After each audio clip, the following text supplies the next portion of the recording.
m'pa contre opinion personne parce que chaque monde gen gens au vivre. Ouais, ça m'a dit là. Mais si c'est pas dit garçon haïtien pas gen l'amour. Si c'est pas dit garçon haïtien pas gen l'amour. Garçon haïtien charger l'amour. Charger talent, charger l'amour. Bon me dire non bagay. Qui côté l'amour sorti? L'amour sorti depuis à la base, depuis les petits moun nan tout petit, l'amour a commencé. Si ou même qui maman ti moun nan, les ti moun nan fait, il commence à grandir dans mon là, il fait un bagay ça calotte ou point grain sandal, coup de grain sandal, bâti moun nan gros soufflet ou pas tolérer, les ti moun nan vinn grand c'est comme ça il peut comporter tout même genre.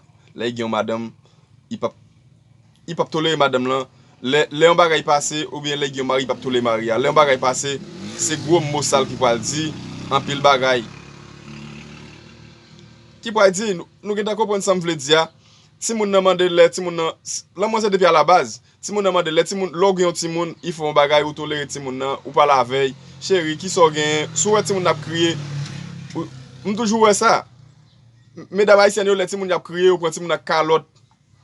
Prend ti moun n'a soufflette, coup de grain sandal, pas même connaître ça ti moun nan gen. Pour qui so pas ou pas prendre ti moun nan. Chéri qui so gen be, dis-moi qui so gen ou crier, qui ça me fait pour, qui so vle m'bo. Pour que ça nous pas jamais dit ça comme ça. C'est depuis à la base, depuis à commencement. Ouais, depuis c'est qu'on sortir les ti moun nan, ou pas la ti moun nan depuis tout petit, ou fait sentir ou fait grandir dans l'amour. Laisse à ti moun nan, là il vient grand il gen mari ou bien il gen madame li.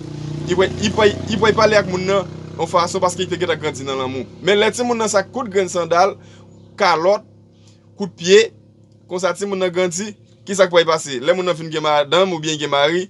Depuis fille a parlé, calotte met de pied. Depuis fille a parlé, soufflette met de pied.